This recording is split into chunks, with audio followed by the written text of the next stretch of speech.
my name's Sally.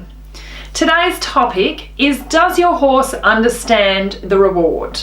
Whether you're a seasoned campaigner or just starting out, this video is for you. I've helped hundreds of riders do the same thing, so let's get started on today's topic of, does your horse understand the reward? As a coach of hundreds of students, I've noticed that there's a pattern with horses and reward. And what many riders don't understand is that their horse doesn't know that it's being rewarded.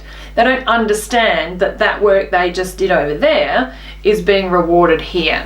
And so this video is going to help you with that, is hopefully going to help you with that by giving you some more clues and hints as to how to reward your horse more effectively and how to understand what your horse is doing that gives you really good feedback. So as with anything, with any training session, you want to start where you left off. For me, I like to start at least, I like to touch on almost all the things I did the day before or the training session before. So if I'm teaching a horse how to do shoulder in or leg yield, I'll make sure I'll go back, and the start of the session won't even be about that. It'll be about suppling and connecting and engaging with the horse and making sure the horse is all of those things with me as well. And then as part of that, if that's going really well, I might put a little leg yield here and there, or ask a little leg yield here and there. And the horse might not try very hard, or the horse might not give me a huge response or the response that I got yesterday. But as long as the horse gives me something for that aid, then I have deemed that that horse has tried, and as long as I'm getting some sort of try from the horse, that's when I give my reward. And so for me, if I'm rewarding a horse that is doing something it knows, it should give me feedback after 10 seconds of patting. So if I'm either rubbing the neck at the wither or a little pat again at the wither or on the neck. You can also pat behind the saddle. That's a really good place to vary up your rewards.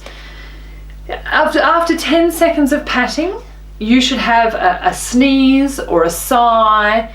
They're ideal. They're the best kinds of feedback, and it's visual for the rider, it's oral for the rider. You can, there's no doubting that your horse understands your pat. So when you do pat, you're looking for a sneeze or a big sigh, or even just a big breath, a big from the horse. That's an indication that your horse has done what it's asked and understands that you're rewarding it for that. If you don't get those things, if you don't get that feedback, there's a few things that are going on. Either you've got a clashing of aids and you weren't clear to the horse, or you have you've not let all this other stimulus go just to pat, just to reward. If you're still, if your horse if you're still kicking your horse to make it walk and patting, you're not going to get a sigh, because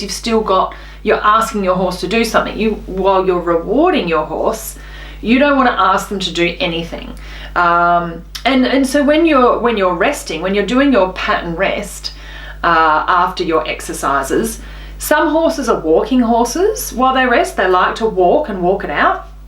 Other horses are stopping horses. They like to stop and breathe and think about it. Now, for me, either is fine. If you're having forward issues with your horse, then by all means stop and pat and rest, because you're not going to fix forward in the 1 minute of rest that you've got here. If you haven't fixed forward in the work you were just doing, you're not going to fix it while you rest.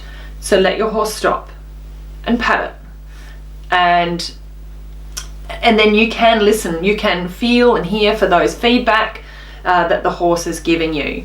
If your horse is a walker, if it likes to march along as it's having a pat and stretch its neck, and sometimes they'll shake their neck, and the shake of the neck is also a bit of feedback from you. A shake of the neck often indicates just a little bit of tension. Now this isn't rarely bad tension, but often, you know, when you're teaching a horse something new, there's that there is tension, and it's like, you know, I'm asking the horse, is the horse going to respond? And from the horse's point of view, you know, the rider is asking me something, what do I give back? What do I do in that instance? So there is that moment of tension, and so a neck shake is an acceptable piece of feedback to get from your horse. So with the patting, you've come to your stop, or you're walking, and while you're walking on the buckle, like really long reins, no, you know, you don't want to be giving your horse any aids from either the leg or the rein. Your seat in the saddle still, stay tall, expect the horse to walk underneath you, but no leg, no rein. You're not asking the horse, you're only patting at this moment.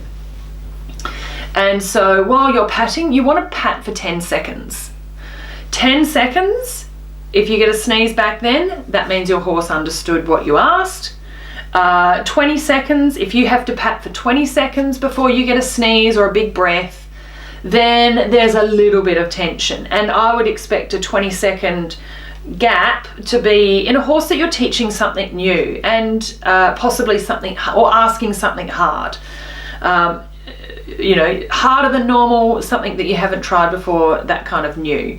If you're doing work that you are, you know, really established in, if you're patting for more than 10 seconds, then the horse doesn't understand that you're rewarding it, and you need to practice the reward. So that's so we've got 10-second pat before feedback, the 20-second pat before feedback. Any more than 30 seconds, and as a rider, you need to go back and have a look at what you're doing. There's some sort of mixed message in there somewhere. So if your horse isn't giving you feedback after 30 seconds of patting, then you know, double check, have you got some clashing aids somewhere? If the horse isn't forward to start with, that's going to impact a lot of things. What else? Maybe a bit of discomfort. You know, is there some discomfort happening in there that is adding to that tension or detracting from the clarity of your aids? Think about what that could be, what could be getting in the way.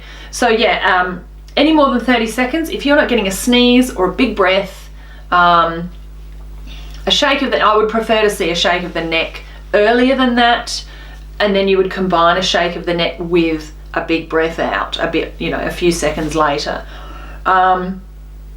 But yeah, any more than 30 seconds, and as a rider, you've got to go back and look at what you're doing. Maybe go back and see your coach and say, look, I think I've got clashing aids, or there's some kind of communication problem between me and my horse.